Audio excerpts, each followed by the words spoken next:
Sarawita kang sabuk bandil ing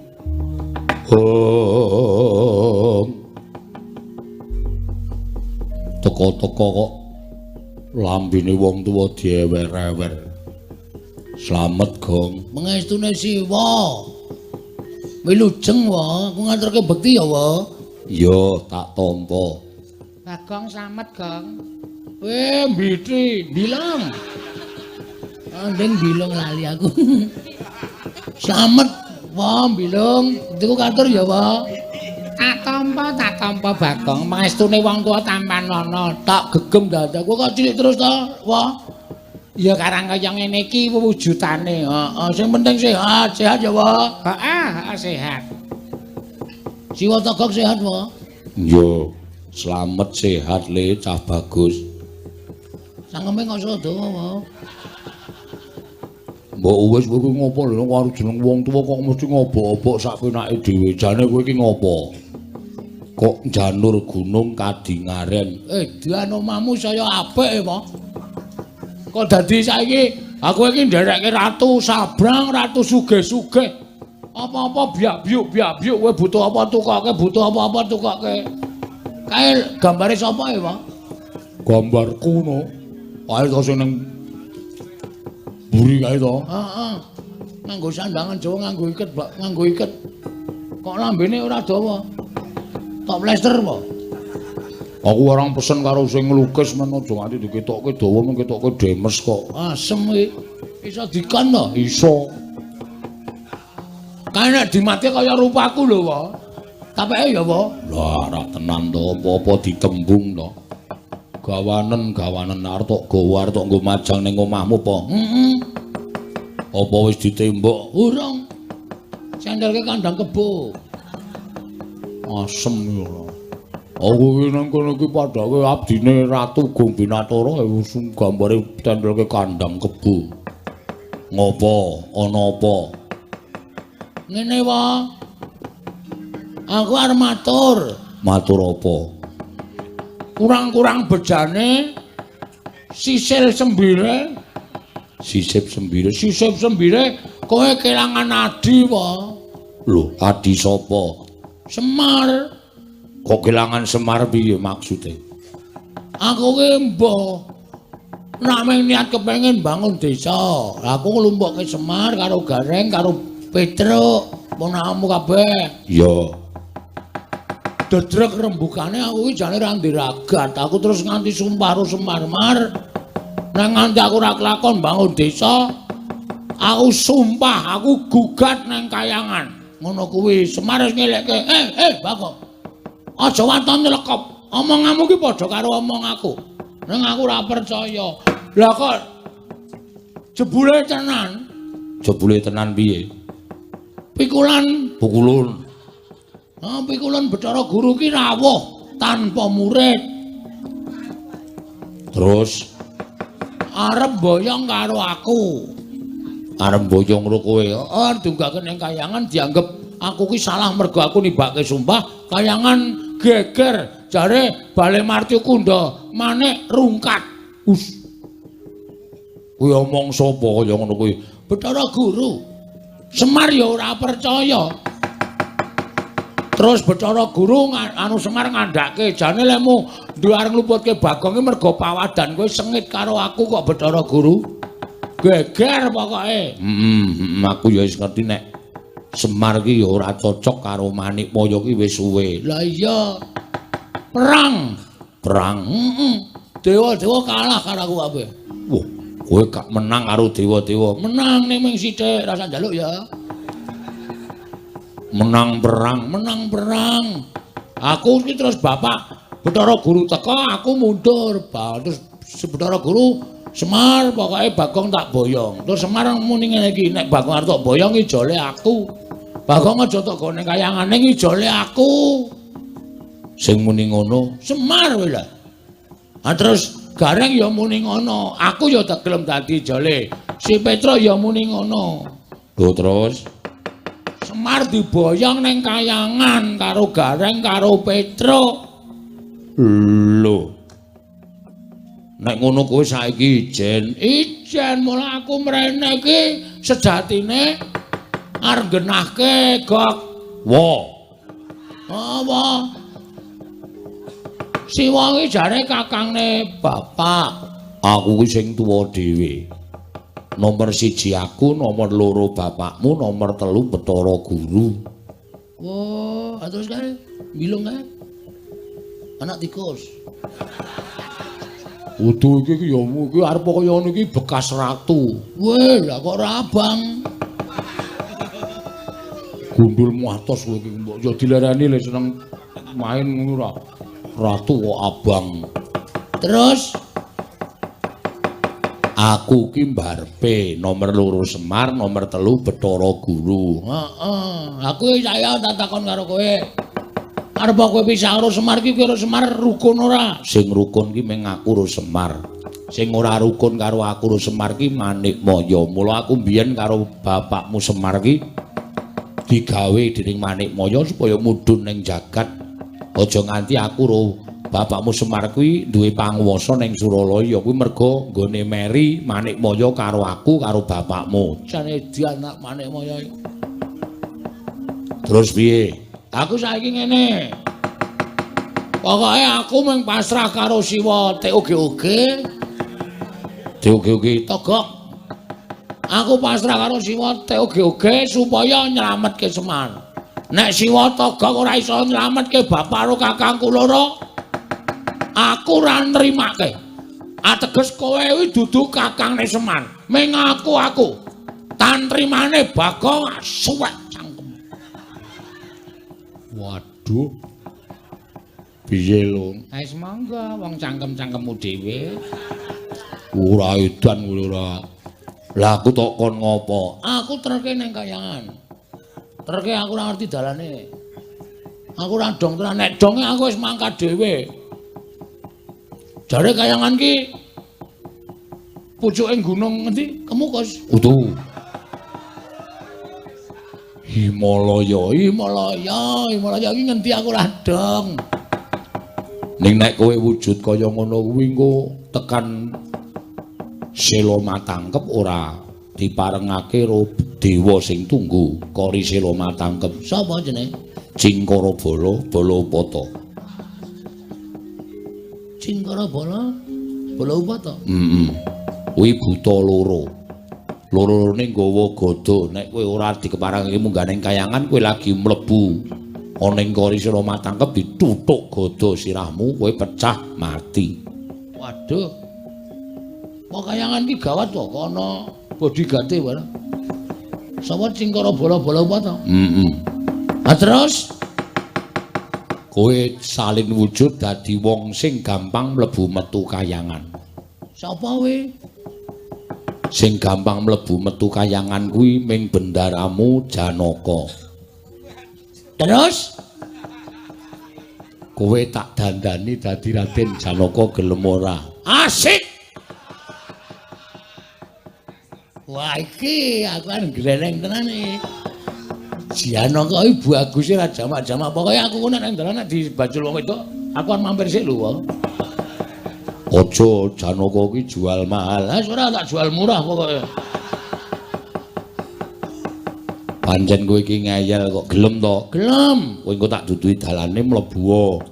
Nek arep ngamuk-ngamuk ana ing kayangan nyelametno bapakmu karo kakangmu sakarone ning aja nyampurke aku. Terus kowe dicampur apa? Maksude aku aja nganti tok gathuk-gathuke aku mung nulungi karo kowe nduduhke dalane. Siap. Piye iki lek dandan piye? Ning aku bagus ta iki? Bagus. Kaya ndoro Janaka ta?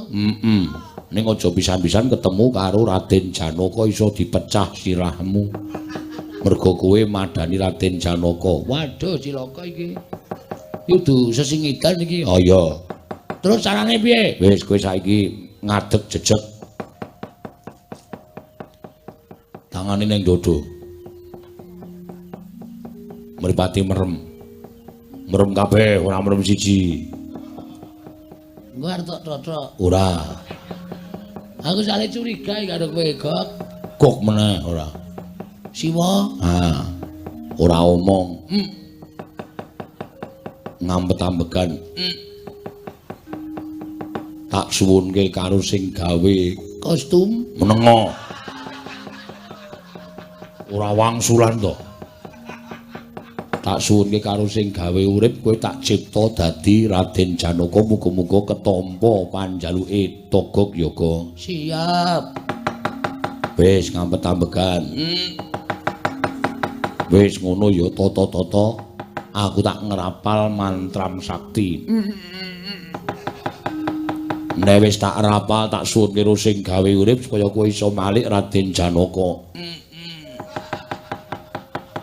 Sebab sing iso mlebu metu kayangan ki mung Raden Janaka, sakliyane Raden Janaka ora bakal gampang mlebu metu kayangan. Mula dina iki kuwi arep tak ganti Raden Janaka. Wis siap-siap. Waduh. Wah, suwek cangkemmu lho, Gok. Iki le ngampet wis ket mau omong wae malah pidato. Gewes. Ya wis, toto. Gewis tangane ning dodo. Tan samar pamoring sukma sinukmaya winah ya wengah sepi.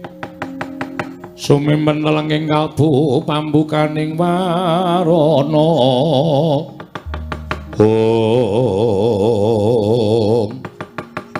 Eling-eling nadyan wujuding Panakawan parandiri Dewa Ngejawantah. Mila sak ciptane dadi sak sedyane ana. Katarima panyuning Lurah Catugara, ilang wujuding Lurah Bagong nenggih panenging Pandhawa Satra ing Madukara Raden Janaka.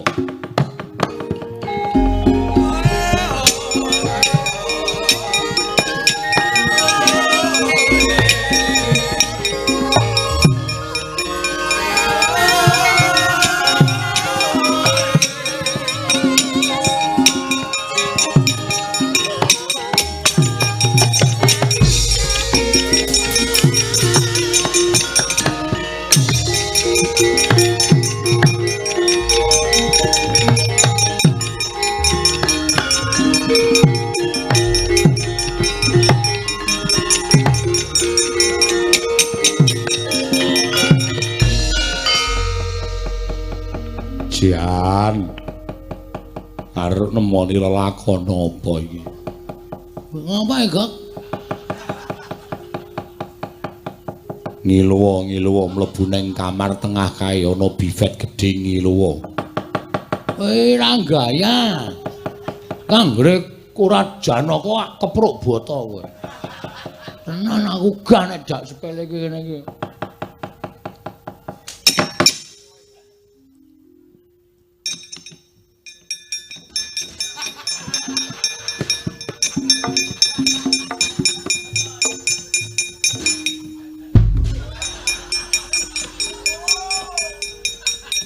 Le mlaku kok njur halus.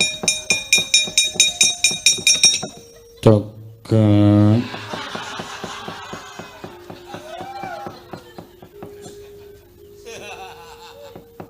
Wis benengke wae. Ngopo? Aku ngaturake kenging panuwun ingkang tanpa pepindhan Toket. Padha-padha. Aku tuturna dalan sing anjuk marang kayangan Toket. Malah jijiki. Wis benengke wae lho. Ayo melu aku tak mlaku kowe ngetutke aku. Iya to. Raden Janaka nedya tindak maring kayangan. Lamun Cinendra kaya Sekar Puspawarna. Rasangku gendeng. Aneh ora. Nganggo gendeng Puspawarna barang apa? Raden Janaka tedak dateng kayangan Suralaya mawi gending lewung. Wes jan malah ora karu-karuan. Dadi lewung atiku. Gong, Bagong. Ora ngono kuwi Raden Janaka kuwi ora sembrono, ora lucu. Sing tuwajo. Iya Tegu. Murayu dibudalake bebarengan padha numpak bis malam. Wis gek menyanggok malah kowe ngrungokke omongane Raden Janaka Petuk kuwi. Malah dadi mumet siraku. Yo melu aku. Ayungku tak duduke dalane anjung ning kayangan. Iya, pancen mengkono. Ayo dibudalake. Togok ayo mangkat saiki. Togok ayo mangkat saiki. Ya ayo, ya gek mangkat. Ana togong. Ora budal. Yo mangkat yo. Ayo Togok budal dina iki Togok.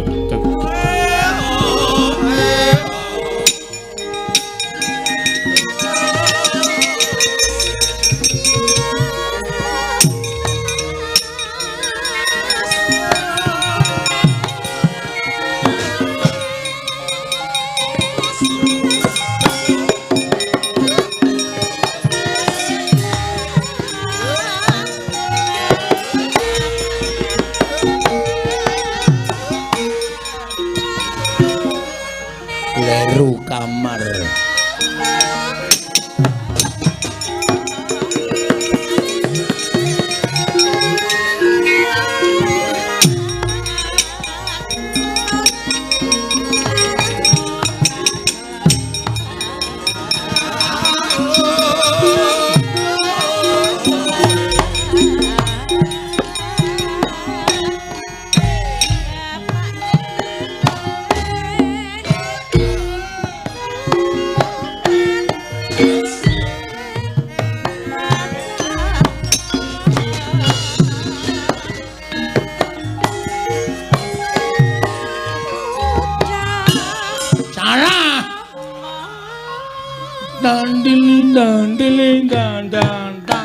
Kenangan sutung kenangan sutung nandiling nandelanta telan trundung gendung kenang sutung nandiling nandelanta telan sutung na sutung telan ketunda dandang nindak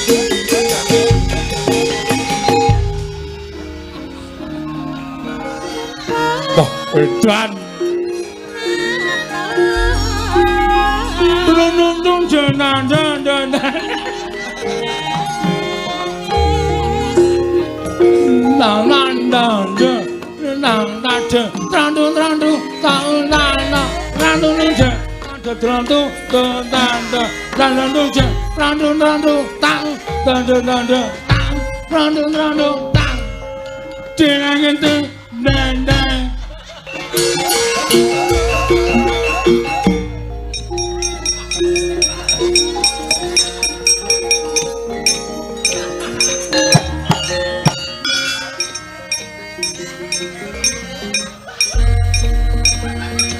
mau tak dandani liyane. Kok dadi wong desa do guyu kabeh. Janaka kok polahe sak karepe dhewe.